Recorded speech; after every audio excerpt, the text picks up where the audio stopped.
AP పెట్టుబడుల లక్ష్యంగా మంత్రి లోకేష్ ఆస్ట్రేలియా పర్యటన కొనసాగుతుంది.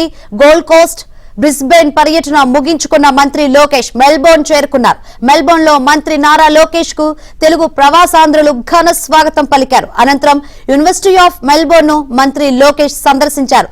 రాష్ట్ర అభివృద్ధి లక్ష్య సాధనకు ఏపీ ప్రభుత్వంతో కలిసి పనిచేయాలని లోకేష్ పిలుపునిచ్చారు. క్వాంటమ్ టెక్నాలజీ రీసెర్చ్ కు సహకారం అందించాలని, సైబర్ సెక్యూరిటీ, ఏఐ, ఐఓటీలపై నైపుణ్య అభివృద్ధిలో భాగస్వామ్యం కావాలని లోకేష్ కోరారు.